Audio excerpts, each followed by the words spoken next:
ఇది విద్యార్థులు, ఈ రాష్ట్ర యువత, గ్రూప్ 1 యాస్పిరెంట్స్ వాళ్ళ యొక్క పోరాట ఫలితం ఈ తీర్పు. ఇది వారి సాధించినటువంటి ఒక గొప్ప విజయంగా మేము భావిస్తూ ఉన్నాం. అదేవిధంగా ఈ విద్యార్థులకు అండగా నిలిచినటువంటి బీఆర్ఎస్ పార్టీది కూడా ఒక నైతిక విజయం అని చెప్పి మేము భావిస్తున్నాం. ఎందుకంటే ఈ గ్రూప్ 1 పరీక్ష నిర్వహణలో, ఫలితాల్లో, మూల్యాంకనంలో అనేక అవకతవకలు జరిగినాయి. ఇదంతా గందరగోళంగా ఉన్నది, ఏదో గోల్మాల్ జరిగిందని చెప్పి బీఆర్ఎస్ పార్టీ పక్షాన మేము మొదటి రోజు నుండి వాదిస్తూ వచ్చినాం. అయితే ఒక బాధ్యతాయుతమైనటువంటి ఒక రాజకీయ పక్షంగా, ఒక ప్రతిపక్ష పార్టీగా ప్రజల పక్షాన ప్రభుత్వానికి ప్రశ్నలు వేస్తే వాటికి సమాధానాలు చెప్పాల్సింది పోయి టీజీపీఎస్సీ లేదా రాష్ట్ర ప్రభుత్వము మా పరువు పోయింది, మా ఇజ్జత్ పోయింది కాబట్టి మేము మీ మీద ఇజ్జత్ దావా కేసు వేస్తాం, నువ్వు మాట్లాడొద్దు, నువ్వు పోస్ట్ పెట్టొద్దు, నువ్వు 7 రోజుల్లో రిప్లై చేయాలి, నువ్వు ఒకవేళ వైలేట్ చేస్తే నీ మీద క్రిమినల్ కేసు పెడతాం, నీ మీద సివిల్ కేసు పెడతామని చెప్పి బ్లాక్మెయిల్ చేసి బెదిరించినటువంటి ఒక పరిస్థితిని మనం చూసాం. ఆ రోజు టీజీపీఎస్సీ మాకు నోటీస్ ఇస్తే నిన్న హైకోర్టు టీజీపీఎస్సీకి, రాష్ట్ర ప్రభుత్వానికి నోటీస్ ఇచ్చింది. న్యాయం ఎవరి వైపు ఉందో చాలా స్పష్టంగా అర్థమైంది.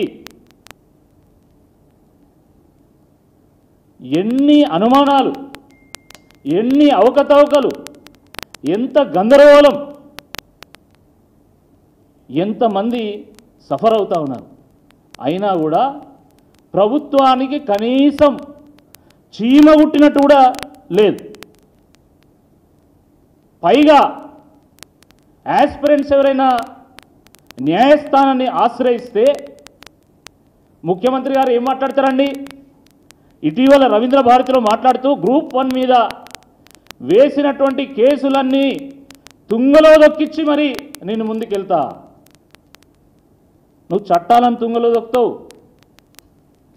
నువ్వు కోర్టులను తుంగలో దొక్కుతావు, ఈ రాష్ట్ర యువతను తుంగలో దొక్కుతావు, నువ్వు ఒక పెద్ద నియంత అని నువ్వు భావిస్తున్నావు.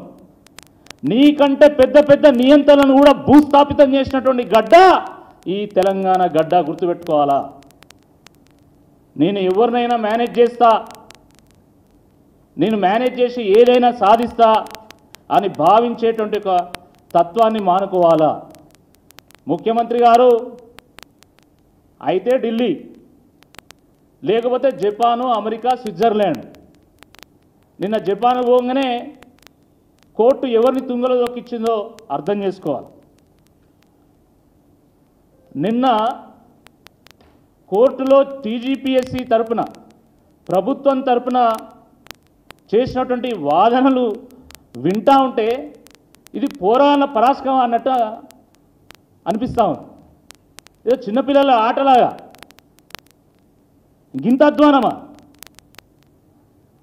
పరీక్షలు రాసింది 21,093 మంది అయితే 21,103 మందికి ఫలితం ఎట్లిచ్చిండ్రు అని చెప్పి నిన్న కోర్టులో వాదనలు జరిగితే అవి సర్వసాధారణమని చెప్పి వీళ్ళు చెప్పడం అయితే నిజంగా ఒక ఆశ్చర్యాన్ని కలిగించింది. పరీక్ష రాసిన వాళ్ళకంటే ఎక్కువ మందికి ఫలితం ఎట్లొచ్చిందో చెప్పమంటే అది సర్వసాధారణం. అది ఎట్లా సర్వసాధారణం అవుతుందో ఆ గ్రహాంతర వాసులకు కూడా అంతుచిక్కినటువంటి ఒక రహస్యం ఇది. ఈ మధ్యలో ఒక కాలర్ ట్యూన్ వినబడతా ఉంది. సోషల్ మీడియాలో కానీ, తెలియని వాట్సాప్ గ్రూప్లో కానీ మీకు పెట్టుబడి చిట్కాలు ఇస్తే మీ ఖాతాలో ఉన్నటువంటి సేవింగ్స్ని అది తీసుకుపోయేటువంటి సైబర్ నేరగాళ్ళ పన్నాగం అని మనం కాలర్ ట్యూను కాల్ చేస్తే అదే వినబడుతూ ఉంటుంది. ఈ 10 మంది ఎట్లా పెరిగిందంటే ఇది కూడా సైబర్ నేరగాళ్ళ పన్నాగం కావచ్చు, అట్లనే పెరిగిందేమో మరి. టీజీపీఎస్సీ పోయేవాడు అపరిచితుడు ఒక లింక్ పెడితే ఆ లింక్ క్లిక్ చేస్తే ఓ 10 మంది వచ్చి దూరినట్టున్నారు. ఆ 10 మంది ఎవరు, ఎట్లా దూరింది, వీళ్ళు ఏ లింక్ క్లిక్ చేసిండు? దీనికి సమాధానం కావాలా? దీనికి సమాధానం లేదు. పోనీ మీరు కోటి ఉమెన్స్ కాలేజీలో కేవలం మహిళలతోనే ఎగ్జామ్ ఎందుకు రాయించిండ్రు, అక్కడ పురుషులు ఎందుకు రాయాలి అంటే ఎంత ఘోరమైనటువంటి సమాధానం అంటే, ఇక్కడ పురుషులను అలౌ చేస్తే వాళ్ళు పోయి లేడీస్ టాయిలెట్లలో సీసీ కెమెరాలు పెడతారు అని చెప్పినటువంటి ఒక పరిస్థితి. అంటే గ్రూప్ 1 పరీక్ష రాసేటువంటి జెంట్స్ లేడీస్ టాయిలెట్లకు పోయి కెమెరాలు పెట్టేటువంటి అధ్వానమైనటువంటి ఒక పరిస్థితిలో ఉంటారా అండి? వీళ్ళంతా రేపు ఎంఆర్ఓలు, ఎంపీడీఓలు, డిప్యూటీ కలెక్టర్లు, డిఎస్పీలు కావాల్సినటువంటి వాళ్ళు, ఈ రాష్ట్ర పరిపాలనకు దిశనిచ్చేటువంటి వాళ్ళు. అలాంటి వాళ్ళు పోయి సీసీ కెమెరాలు పెడతారా?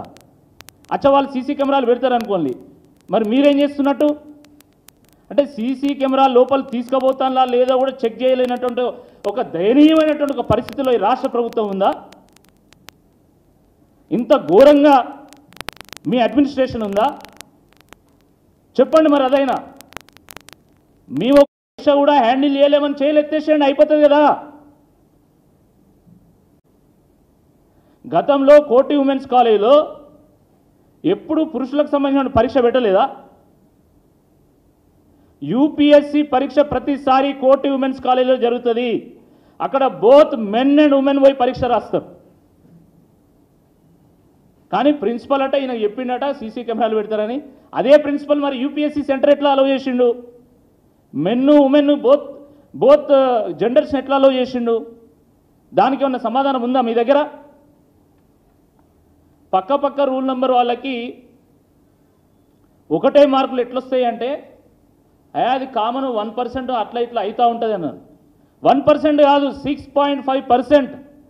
6.5% ఆఫ్ ది టైమ్స్ పక్క రూల్ నెంబర్ వాళ్ళకి సేమ్ మార్క్స్ వచ్చినాయి. ఎట్లా సాధ్యమవుతుంది ఇది? ఏ ఆల్గరిథం వాడిల్లు మీరు? పక్కా ప్యాటర్న్ అండి ఇది, పక్కా ప్యాటర్న్. పక్క రూల్ నెంబర్ వాళ్ళకి కొందరికి సేమ్ మార్కులు వస్తాయి. ఇంకొన్నిసార్లు ఏమవుతుంది అంటే ఒక రూల్ నెంబర్ తర్వాత ఇంకో రూల్ నెంబర్ వదిలేసి మళ్ళీ నెక్స్ట్ రూల్ నెంబర్ వాళ్ళకి సేమ్ మార్కులు వస్తాయి. అట్లా ఒక ప్యాటర్న్ ఉంది. ఇంకో ప్యాటర్న్ ఏంటంటే ఒక రూల్ నెంబర్ వాళ్ళకి ఒక మార్క్ వస్తే మళ్ళీ 2 రూల్ నెంబర్ వదిలేసి 4వ రూల్ నెంబర్ వాళ్ళకి అట్లా కొంతమందికి సేమ్ మార్క్స్ వస్తాయి. ఒక ప్యాటర్న్ ప్రకారం ఇది టీజీపీఎస్సీ ఒక ఎక్సెల్లో మార్కులు కలిపినట్టు ఏదో మ్యానిపులేషన్ చేసింది.